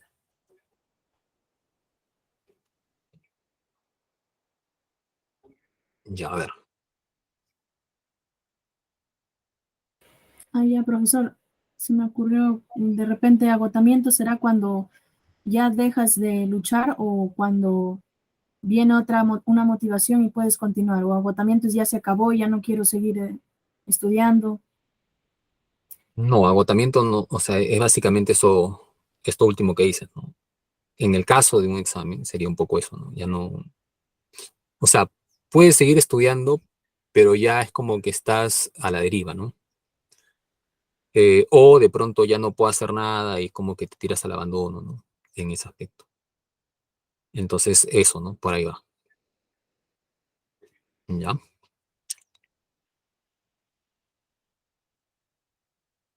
Bien, a ver, voy a intentar compartir un vídeo corto.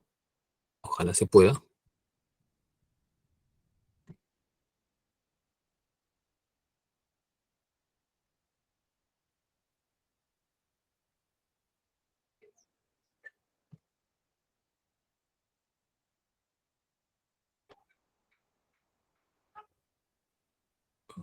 Creo que no se puede. A ver,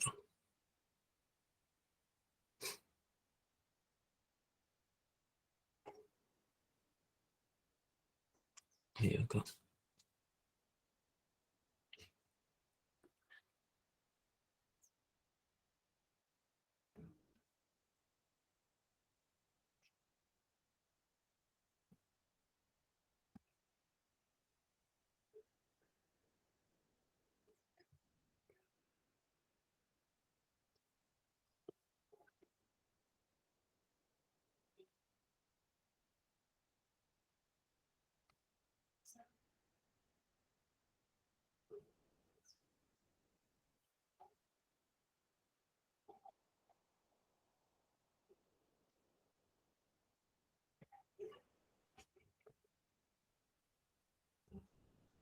Ni modo, bueno, no me permite.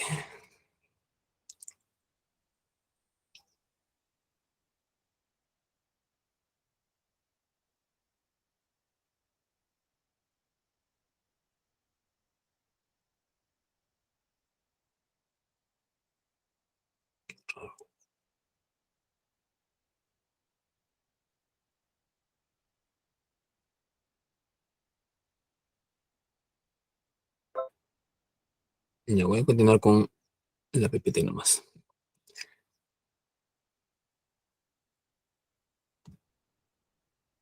Voy a querer utilizar un video para relacionarlo con esto de resiliencia, ¿no? ¿Qué es resiliencia? ¿Alguna vez has escuchado el término resiliencia? ¿A qué se refiere?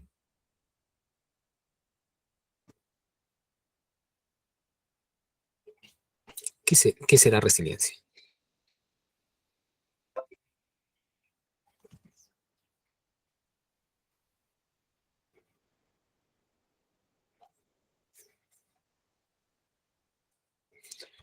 Mira, este concepto de resiliencia viene más del campo de la física y se usa, ¿no? Muchas veces para, cuando se dice un cuerpo es resiliente, se dice que un cuerpo es capaz de recobrar su forma original a pesar de haber tenido algunos aspectos de deformación. Entonces, a pesar de ese cuerpo haber sido deformado, puede recobrar su estado original si es que ese cuerpo tiene alta resiliencia. Si es que ese cuerpo no tiene alta resiliencia, entonces no lo va a recobrar, ¿no? Ya, ¿y esto a qué relación tiene con el tema? Cuando nosotros hablamos de personalidad, hay que entender que eh, puede haber también personalidades que son resilientes. ¿A qué se refiere una personalidad resiliente? Cada uno de ustedes tiene una historia. Cada uno de ustedes tiene, digamos, situaciones. Resiliencia se dice cuando una persona enfrenta situaciones muy difíciles en su vida. O sea, valgan verdades, hay personas que a veces les ha tocado una vida muy, muy complicada. Y esto puede llevar a que algunas personas ante esas situaciones de tanta complicación entren pues en un cuadro de alteración, en fin. U otras que a pesar de esa dificultad puedan sobreponerse y enfrentar la adversidad. Entonces, cuando una persona es capaz de enfrentar una adversidad, una situación muy, muy adversa, recuperarse y fortalecerse al salir de ello, entonces se dice que es una persona con esa capacidad de resiliencia. Ahí, por ejemplo, en la lámina, en la PPT, tienes un ejemplo, ¿no? Que alguien puede decir, profesor, es una deportista. Sí, pero mira bien, fíjate su brazo izquierdo. ¿Qué ocurre en su brazo izquierdo?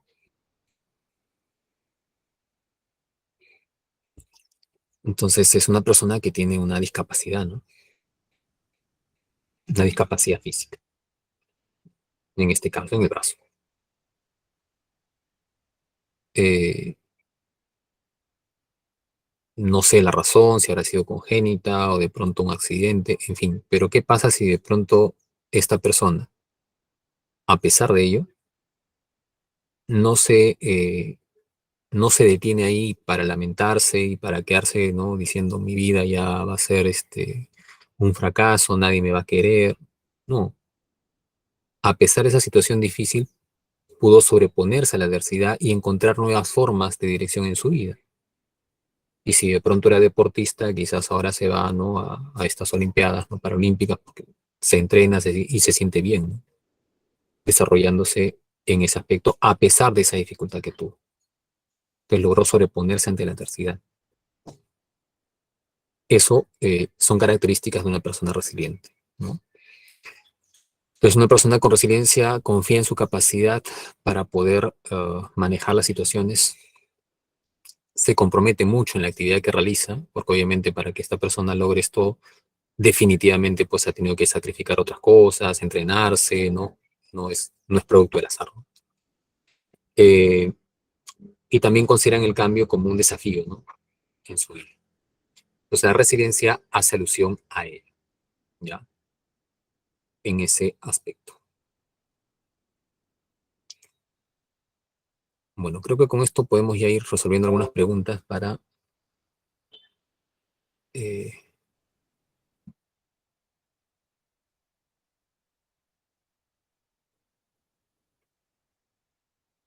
ya, a ver, ¿cuál sería allí tu clave?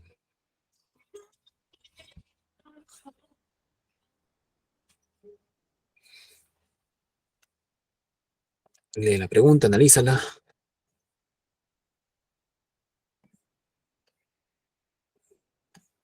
y dame tu respuesta.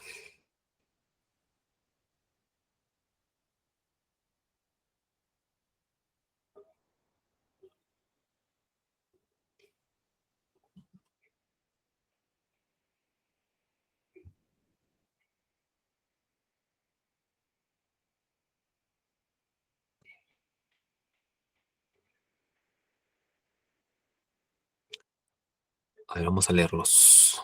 Solamente Alessandra y Samira me han respondido los demás. ¿Están en duda? ¿Cuál es tu respuesta?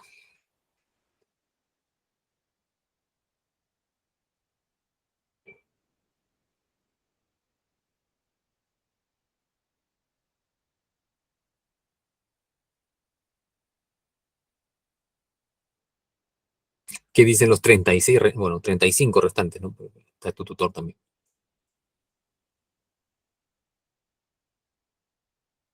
¿Están de acuerdo con Alessandra, con Samira?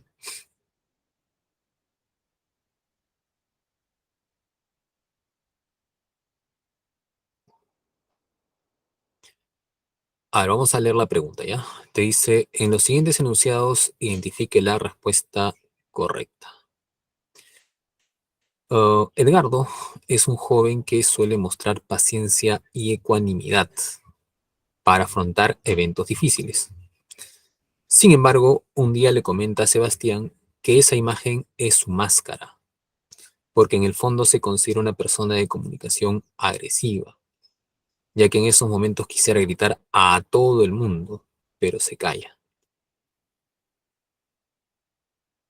Entonces, ¿qué está ocurriendo? Él suele mostrarse de una manera, pero en el fondo él quisiera hacer otra, que quisiera reaccionar de otra manera. Su amigo, que es psicólogo y sigue los lineamientos de Carl Rogers, le recomienda que A. Analice la incongruencia entre su propia imagen y su actuar para mejorar su autoaceptación. B. Revise otros estilos de comunicación y los practique, ya que debe satisfacer su necesidad de afiliación. C, converse con sus padres para tratar de identificar desde qué momento de su niñez se ha producido ese trauma. D, le asuma, debe decir, ¿no? Como modelo de conducta, lo suma como modelo de conducta, ya que si él sí refleja en su conducta todo lo que en realidad piensa y siente. Bueno, hablábamos hace un momento de Carl Rogers en el humanismo y decíamos la importancia que él asignaba a que para que una persona funcione plenamente tendría que haber congruencia, ¿no? Entre lo que siente, lo que dice, lo que hace, los valores que toma, en fin. Entonces, en este caso, lo más cercano al planteamiento de Rogers está en la A, ¿no?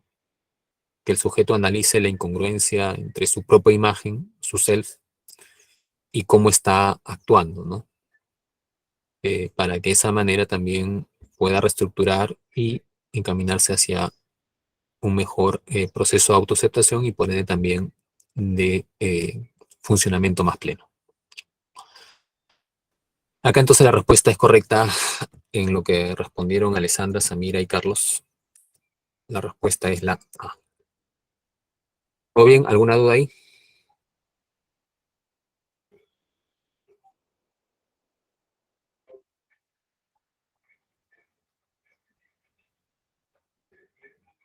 Ya, vamos con la siguiente.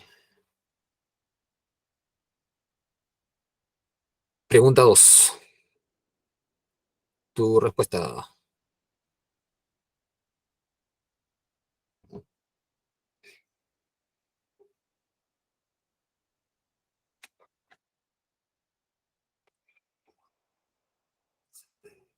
Pregunta 2.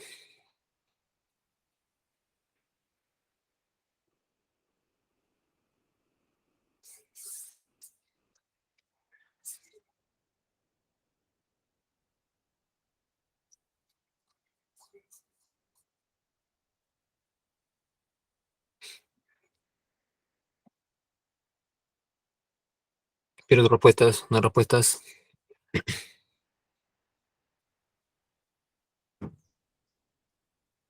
Ya tengo una respuesta, mira. ¿Qué dice lo demás?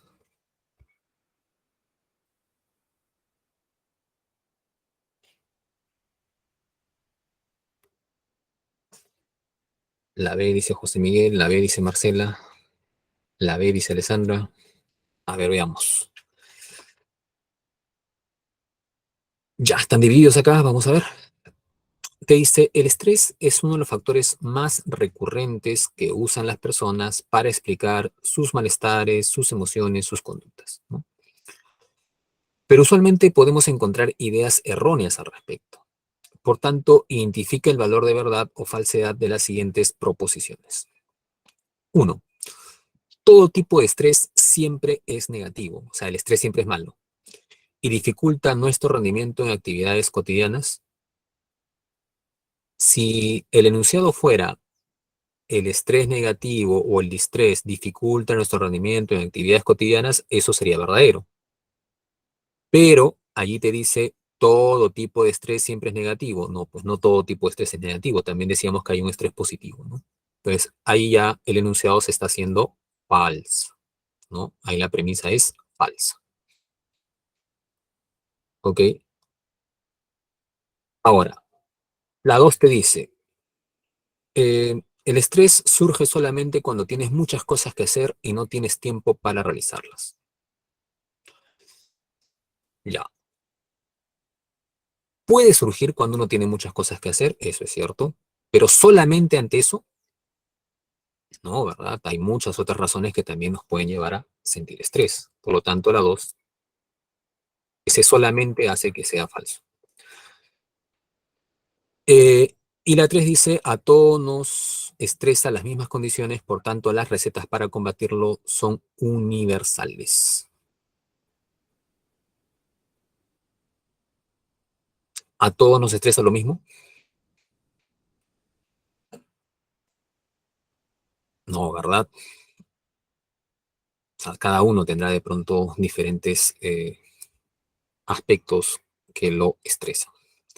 Por lo tanto, acá la clave sería falso, falso, falso, y eso está en la alternativa B, ¿no? Sería la B, la respuesta en ese sentido, ya que contiene las tres premisas falsas. Todas son falsas en ese caso. Bien. ¿Quedó claro la explicación a esa pregunta? Para responder la última, tendríamos sí que terminar de desarrollar el resto del tema. Así que vamos a retroceder la diapositiva. Vamos ahora con la última parte del tema, ¿no? La última parte del tema ya tiene que ver con esto que se llama trastornos de personalidad. Quiero ser claro acá porque a veces hay algunos estudiantes, y no son pocos, ¿no? Que luego de este tema dicen hasta profesores, ¿no? Como que, o sea, con esta clase vas a tener la capacidad de diagnosticar. No, acá no, yo no, mi interés no es que tú diagnostiques. ¿Por qué? Porque tú no eres psicólogo clínico, no eres psiquiatra, ¿no? Eso lo tiene que hacer un especialista. La única idea de tocar este tema acá es que tú tengas cierta noción de más o menos entender cuándo la personalidad se va desequilibrando. Y que si notas eso en ti, busques ayuda. O si notas eso en algún familiar, sugieras una ayuda. ¿No? No para que tú etiquetes, no para que tú trates, no, eso no va por ahí. ¿Cuándo hablamos de un trastorno de personalidad? Para que ocurra un trastorno de personalidad, tiene que haber un patrón desadaptativo en alguna de estas áreas. Por lo menos dos te dicen, ¿no? Cognición, o sea, en la forma de pensar. Puede que la persona esté con ideas distorsionadas respecto a la realidad, ¿no? Por ejemplo, creer que todos me quieren hacer daño cuando no hay evidencia de ello. Eso podría ser un patrón. Otro patrón desadaptativo puede ser en el campo del afecto, ¿no? Me aferro en exceso, ¿no? A alguien que recién he conocido hace una semana, ¿no? O de pronto, pues, me distancio de todo el mundo, ¿no? En el caso de las relaciones interpersonales. O quizás cuando estoy con un impulso muy exacerbado, no sé manejarlo, ¿no? Y me hago daño. Entonces pueden ser indicadores de que algo no está yendo bien en la personalidad, como en el caso de esta imagen, ¿no? En ese sentido. Ahora, un trastorno de personalidad normalmente pues tiene esas características en común. ¿No? Y sea cual sea el trastorno, generalmente va a producir malestar o bien a la persona que lo siente, o bien esa persona con su forma de ser hace daño a otros. Ese es un indicador. O sea, su forma de ser daña a los demás o se daña a sí mismo. Lo otro es que los comportamientos que forman parte de su personalidad están fuera del contexto sociocultural. O sea, no es que sean aceptados en su contexto, ¿no? Porque ahí ya sería otra situación. Y hay también un deterioro funcional significativo, ¿no? O sea, la persona de pronto hace que, supongamos, ¿no? Si tiene un patrón que vamos a ver luego, obsesivo de la personalidad, lo lleva a demandar tanto tiempo en sus rutinas que posiblemente, pues, interfiere con su hora de ingreso al trabajo, con sus actividades, por ejemplo, ¿no? Y también tiene una escasa o nula conciencia de anomalía. Bueno, esto es en algunos casos, no en todos. Algunas personas pues no ven lo que les está ocurriendo. Son otros los que se dan cuenta. ¿Cuáles son estos trastornos más frecuentes? Bueno, vamos a ver acá. La idea es ver un rasgo principal de cada uno, ¿no? El esquizoide tiende a caracterizarse porque tiende a apartarse de las relaciones interpersonales, ¿no? O sea, tiende a aislarse, a ser aislado, ensimismado, ¿no? En su mundo. Y quienes van a sufrir son un poco las personas que están a su alrededor, ¿no? O sea, ¿por qué? Porque quizás quieren que se integre, pero esta persona siempre se aísla, ¿no? En ese aspecto. El esquizotípico tiene mucho parecido al esquizoide. Sin embargo, va a tener también algunas creencias que ya desbordan de la realidad. Creencias extrañas, raras, ¿no? Por ejemplo, eso que tienes en la imagen, ¿no? Nadie me va a robar mis ideas con este yelmo puesto, ¿no? O sea, porque tengo este casco, entonces es un pensamiento medio mágico, ¿no? Como estoy protegido con este casco, nadie me va a robar las ideas. Entonces es una idea que se va desviando de la realidad, ¿no? Entonces, los demás pueden concebirlo como una persona extraña, rara, ¿no? Por su comportamiento. Puede pasar esto en un esquizotípico. ¿Qué más? El trastorno paranoide es aquel que lleva a que una persona tenga un rasgo principal de desconfianza marcada. Ojo, estamos tocando acá los rasgos principales, no son los únicos, por eso les digo, o sea, no se atrevan ustedes a diagnosticar o a decir, ah, mi papá es tal, mi mamá, no, no funciona así, ¿ya? Estamos viendo los rasgos más resaltantes. Ahora, no necesariamente que uno tenga un rasgo significa que tenga un trastorno, por si acaso. Si alguien es desconfiado, ah, entonces es paranoide, no necesariamente. Tendría que haber más cosas. Pero una de las características centrales en un paranoide es que hay una desconfianza desmedida, marcada. Es una persona que sospecha mucho que todos quieren hacerle daño, ¿no? Que le están tramando cosas en su contra.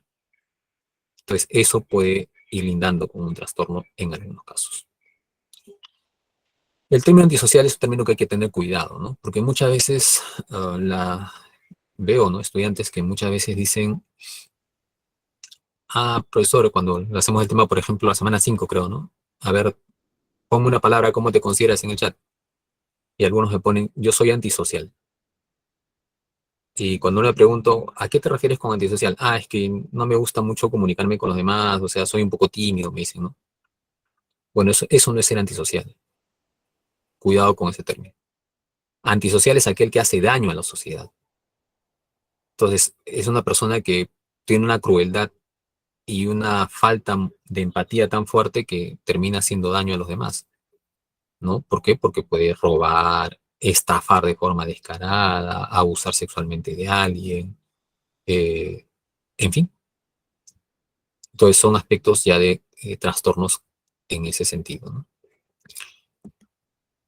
El trastorno límite es una personalidad que sufre mucho y también su comportamiento hace sufrir a otros, porque es una persona que oscila mucho en su emotividad, sus impulsos no los controla bien, tiene mucha dificultad para controlarlos, y entonces ante eso termina hiriendo a los demás, ¿no? Si tiene una pareja, por ejemplo, quizás se descarga con la pareja y por una cosa que para otro sería muy simple, hace todo un aspecto de, ¿no? de alteración, ¿no? Entonces la pareja se queda desconcertada y dice, pero ¿yo qué he hecho? No he hecho nada, o sea, solamente le hice un comentario y mira cómo se ha puesto, ¿no? Entonces eso puede ocurrir, ¿no? Con el trastorno límite a veces su falta de impulsividad hace que cometa exacerbaciones en su comportamiento, ¿no? Descontroles. Y a veces en ese descontrol puede, cuando tomar en exceso, ¿no? Hasta las últimas consecuencias, ¿no? Algunos entran al cuadro de drogas, ¿no? U otros de pronto también, algunos, ¿no? Se hacen conductas autodestructivas como cortarse, ¿no? Nuevamente, no significa que todo aquel que se corte tenga un trastorno así, por si acaso, o que aquel que consuma drogas necesariamente tenga esto, no necesariamente, ¿ya? Y el trastorno histriónico es un trastorno en que la personalidad se vuelve como eh, la persona que lo sufre es como que fuera un actor de teatro, pero todo el tiempo. O sea, es una persona que tiene una expresión facial, gestual, ¿no? Como si todo el mundo estuviera atendiéndolo constantemente y busca llamar la atención con su forma de ser, ¿no? Hasta ahí, quizás, bueno, no puede ser una forma de ser. ¿Por qué comienza a ser un trastorno? Porque esta persona puede, con esa capacidad, eh, manipular a otros. Entonces puede fingir un llanto, por ejemplo, para manipular y hacer daño a otra persona. Entonces tiene esa capacidad, un trastorno histriónico, y termina pues dañando a otros, ¿no? El trastorno narcisista es un trastorno en el que el ego está exacerbado, es una persona ególatra, ¿no? Que se cree lo máximo, primero yo, segundo yo, tercero yo, cuarto, si hay un cuarto también yo, ¿no? Entonces eso que lleva a que la persona pues crea que es el centro de atención, que todos lo deben admirar, ¿no? Y no acepta críticas, ¿no? Porque él o ella se creen perfectos, ¿no? Entonces tiende a ver mucho con ese trastorno narcisista. El trastorno evitativo ya lleva a que la persona pues se distancie de las relaciones interpersonales, se aparta de las relaciones interpersonales, pero se aparta no como el esquizoide. Al esquizoide le da igual si te acercas o no. Al que es evitativo, no. El evitativo sufre porque quiere acercarse al grupo, pero tiene mucho miedo a que lo critiquen. Entonces prefiere distanciarse, ¿no? Pero al final se siente mal, pues, ¿no? Porque no se integra donde quisiera integrarse. Y finalmente otros trastornos son el trastorno dependiente, que tiene que ver pues con el aferrarse a algo o a alguien, ¿no? Acá han tomado una foto a un chico de la pre que estaba queriendo regresar con su ex, ¿no? Y se aferra, ¿no? Se humilla, o sea, en ese aspecto, pues, no puede vivir sin otra persona. Siente que no puede vivir sin otra persona. O piensa que no puede vivir sin otra persona. Y el obsesivo compulsivo, el trastorno de obsesivo compulsivo se refiere a una persona que tiene un extremado control, ¿no? Es altamente perfeccionista con sus responsabilidades, con el orden, ¿no? Con el cumplimiento de normas, ¿no? Y si no se cumple eso, se altera, ¿no? Se siente. Entonces, eso es un poco lo que pasa con con este tipo de trastorno.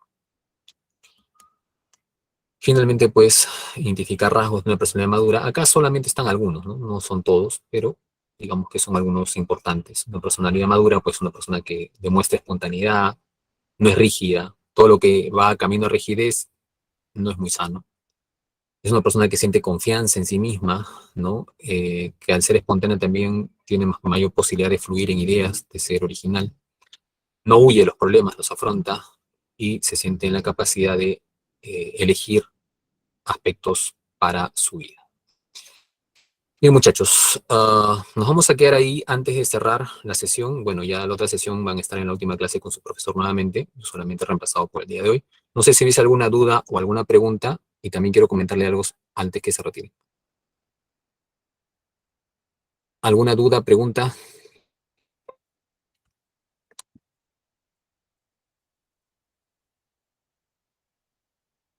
¿No hay? Ya se fueron, creo, Albert. Profesor, ¿por qué serían todos aquellos llamados trastornos de la personalidad? ¿Por qué serían? O sea, ¿por qué Todos, se dan, te refieres? no, ¿por qué todos aquellos que hemos mencionado son trastornos de la personalidad? O sea, se presentan en bastante cantidad. O sea, actúas de una No, manera mucho de esa manera. no, ahí hemos puesto ciertos criterios, ¿no? Lo que hicimos al inicio, esos criterios, por ejemplo, de que hace sufrir a otros o sufre a sí mismo, que no es funcional en sus responsabilidades, ¿no? Que de pronto tiene problemas de relación interpersonal, control de impulsos. Esas características son conjuntas de la mayoría de trastornos. Ahora, es un trastorno porque obviamente, pues, no está funcionando adecuadamente la persona, hace daño. Si hace daño ya no es normal, pues, ¿no? O sea, se escapa de ese aspecto. Entonces, evidentemente, por eso básicamente se genera. Ahora, se genera porque obviamente hay cuestiones de historia y habría que revisar qué pasó en el sujeto, ¿no? En algunas cuestiones biológicas, pero en la mayoría tiene que ver con historias de vida, ¿no? Que se han ido desarrollando de esa manera, ¿no? En ese aspecto. Es lo que podríamos decir en general. Bien, no sé si hubiese alguna otra pregunta. Mientras tanto, acá les estoy compartiendo en el chat. Esto que estoy compartiendo es solamente de forma voluntaria, ¿ya? No estoy obligando a nadie. Estoy haciendo una investigación en este ciclo piloto, ¿ya? O sea, necesito algunas personas que quieran colaborar respondiendo a un par de test que están ahí en ese formulario. Y ya para el siguiente ciclo vamos a tratar de coordinar para que sea masivo y hacer una investigación de posgrado, ¿no? Que es lo que me interesaría en ese aspecto. Entonces, los que quisieran colaborar con la investigación, ahí hay 2 tests para que puedan llenar, y aquellos que deseen sus resultados me escriben un correo. Ahí en el formulario está mi correo, lo puedo dejar también acá. Me escriben un correo pidiendo sus resultados y yo les doy sus resultados de lo que ha salido en las pruebas, ¿ya? Como digo, es voluntario en ese aspecto, ¿ok? Les agradecería a aquellos que puedan hacerlo, no demora más de 10 minutos realizarlo, que puedan hacerlo. Bueno, les agradezco por su tiempo, por su esfuerzo, por su disposición, a los que han colaborado en la clase, y será conmigo hasta otra oportunidad.